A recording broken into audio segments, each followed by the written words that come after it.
Hey everybody, this is Mattie with Altcoin Buzz, and I hope you've had a terrific weekend. It's not over just yet, so enjoy that last little squeeze, whatever you can, out of your Sunday evening. We're taking a look at a couple of main news stories today, including this piece by Luke looking at Charlie Lee and Litecoin. We're actually taking a look as well at what's happening with the Lightning Network in relation to this story. We're taking a look at this article by Garrett, who's getting conspiratorial, why I think Nick Szabo is Satoshi Nakamoto. So we're going to take a look at Garrett's thoughts on this, how he backs it up. And we're going to start, as always, on altcoinbuzz.io with this feature that actually was very popular with you members of the Altcoin Buzz Army. So we're going to continue it. Newsflash. This was the news. We're taking a look at all the important stories of the week. So in This Was the News, we take a look at the most important news of the last week. What happened in the crypto space over the last 7 days? What news items that you may have missed you really need to read? You will find out here. So this is just a quick roundup piece, but if you haven't taken a look at these major stories that shaped the market disproportionately versus others, we feel that these are worth highlighting and they're worth your attention. So some of them are: G20 framework makes crypto the future of money. That's relating to the Financial Stability Board. Big story there, which we touched on a couple of times in the daily news segments. Coinbase secures a $20 billion investment from a whale. Yes, so Coinbase, of course, partnered up with a major hedge fund, and they say that it's not the last, that such partnerships are actually going to continue into the future, which is a great thing to hear. BlackRock, of course, this is what shook the market. This is what added all kinds of enthusiasm and injected a lot of positivity these last few days and this last week. And finally, you have Circle CEO Jeremy Allaire. Ethereum could be a major driving force for blockchain and cryptocurrency. So we feel that these were the most important stories. Let us know if you agree or disagree, but either way, do check it out. Leave a comment for Chris below, because just an easy way to link to all these major stories. And we're going to include this, of course, in the description below. Now, moving on to Luke's article, Charlie Lee plans to push Litecoin to $400. So Charlie Lee, cryptocurrency veteran and founder of Litecoin, has revealed he's doing everything he can to push the price of Litecoin to new highs. According to Lee, the altcoin will soon reach a level far higher than the all-time high of $375. So of course, we've dropped quite a bit in price from that all-time high of $375 from earlier in the year, and Litecoin has not been able to recover. Of course, almost every coin in the top 100 on CoinMarketCap has fallen after the all-time highs in December and have not recovered since. Critics claim, however, that the drop of Litecoin has been so drastic and that the coin is showing no sign of improvement. So Charlie Lee, as always, is very vocal on Twitter. He fought back after some critics descended on his wall to complain about the state of the coin, whose present price is $83. Charlie Lee, amongst other things, tweeted, quote, "I'm trying my best to get LTC to 400 so people like you will stop shitting on me all the time. Who abandoned LTC?" Right? Asking who's really got his skin in the game and who doesn't. Lee declared that Litecoin will soon return to an appreciable point, and furthermore mentioned that the Litecoin Foundation's mission is to advance Litecoin for the good of society and not to push the price. According to Lee, the Litecoin Foundation has nothing to do with the price, enjoining anybody to create a foundation that can help increase the price of LTC. Now, of course, many critics did attack Charlie for selling his Litecoins at an all-time high, but I think it's worth mentioning, or at least reminding those of you that have heard about this, that rumor has it that he gave about 80% of those sale proceeds back to the Litecoin Foundation. And it's not like he just abandoned ship and ran for the hills. I mean, he came on as a director for the Litecoin Foundation. He's there striking all the deals. He's making sure that things grow. So again, 80% of those proceeds went to the organization for which he now works. I don't see it in any way as a lack of leadership. I think he's doing a great job. It is to be seen if Litecoin can get back to its all-time high, but the recent developments around Litecoin are a step in the good direction, talking about their acquisition of a bank and their partnership with TokenPay.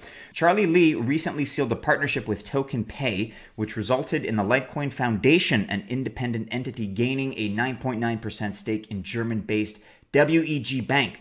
Lee tweeted after the deal, "Best case is that with this bank, we are able to create and deliver crypto solutions like debit cards, merchant processing, and other innovative solutions. However, even with a stake and influence at the bank, it's not guaranteed that this will succeed.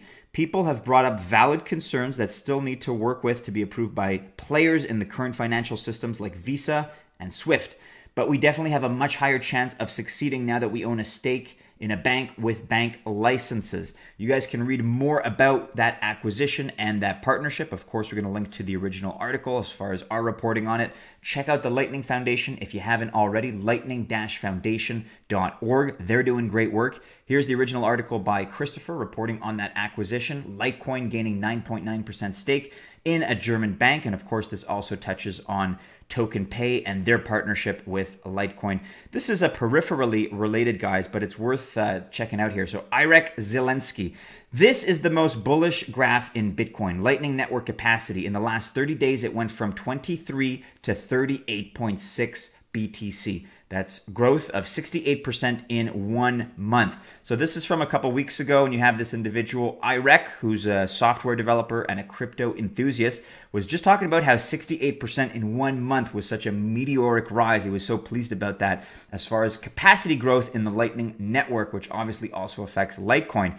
But fast forward a couple weeks, and even that progress has been dwarfed. So just 2 weeks ago, I was excited about Lightning Network capacity reaching 38 BTC. Today, we are over 100 BTC. And guys, whether or not you're fans of mergers with banks and acquisitions and deals and partnerships and whatever, all I'm trying to say here and suggest is that the technology is not going away.